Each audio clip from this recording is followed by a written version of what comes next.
Hai semua, Assalamualaikum dan salam sejahtera. Bertemu lagi di Ayung's Kitchen.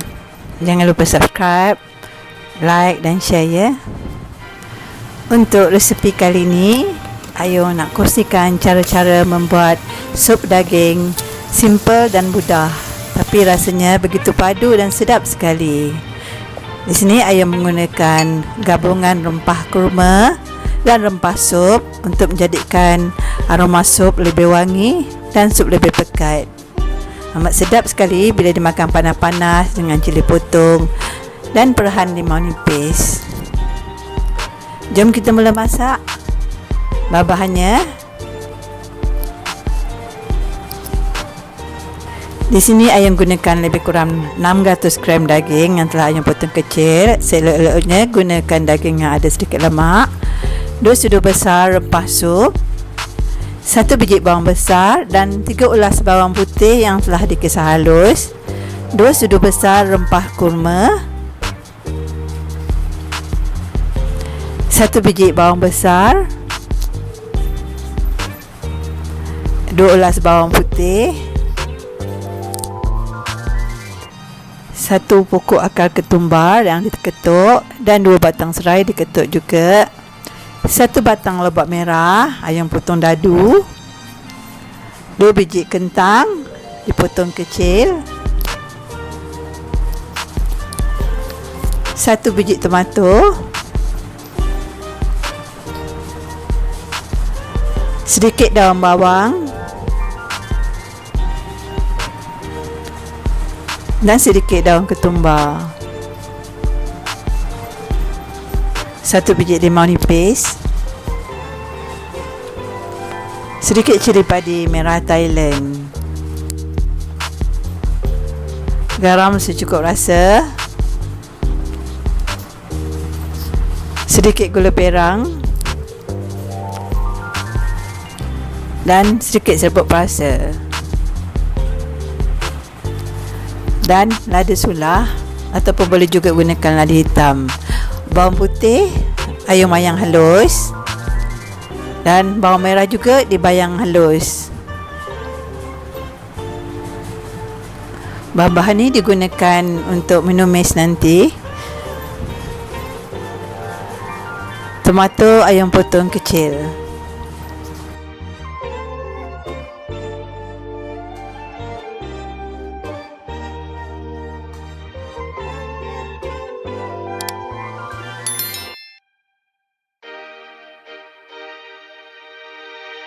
Daun bawang Ayung potong halus.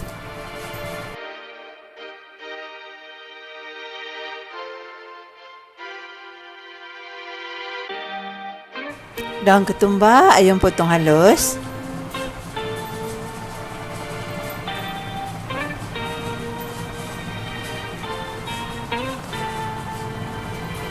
Limau nipis Ayung potong halus.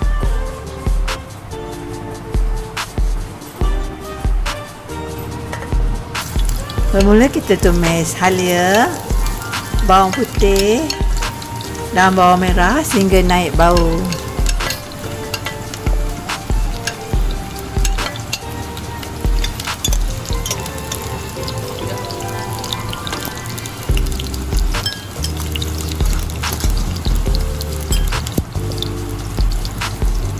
Kemudian kita boleh masukkan rempah kurma.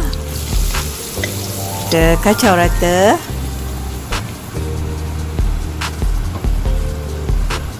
Dan juga rempah sup.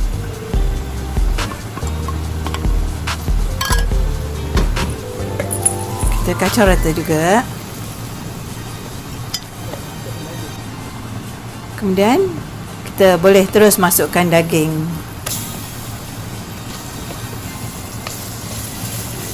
Kita kacau rata.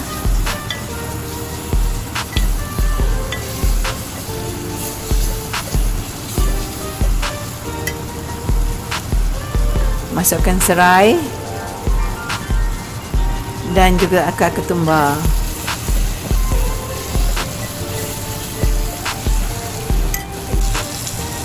Masukkan bawang putih dan bawang merah yang telah siap dikisar tadi.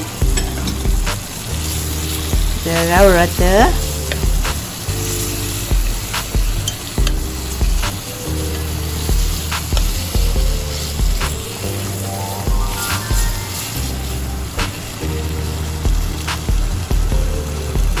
Kemudian tambah sedikit air.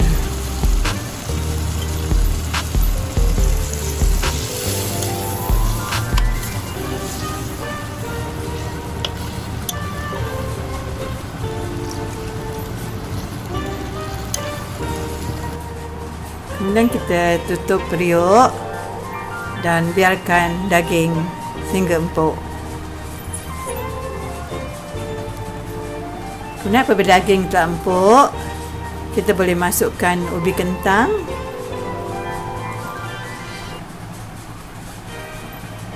tambahkan air lagi secukupnya,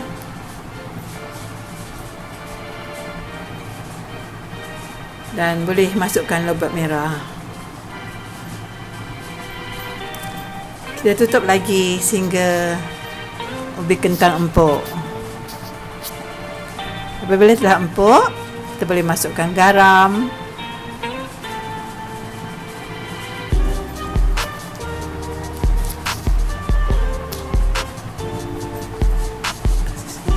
sedikit gula, dan serbuk parsley kalau suka. Perisakan ikut seterasa masing-masing.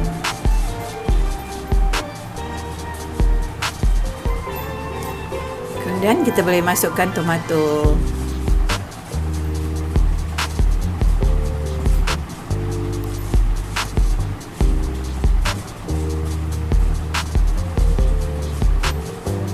Masukkan lada sulah secukupnya. Boleh juga kalau kita nak gunakan lada hitam. Alhamdulillah, siap dah sup daging kita untuk dihidangkan. Wangi sekali baunya. Sup daging ini amat sedap sekali bila dimakan dengan nasi panas-panas, dengan roti. Dan untuk lebih masam, kita boleh perahkan limau nipis dan tambahkan potongan cili padi untuk rasa yang lebih pedas. Terima kasih kawan-kawan kerana sudi menonton, dan sehingga bertemu lagi di video akan datang. Assalamualaikum warahmatullahi wabarakatuh.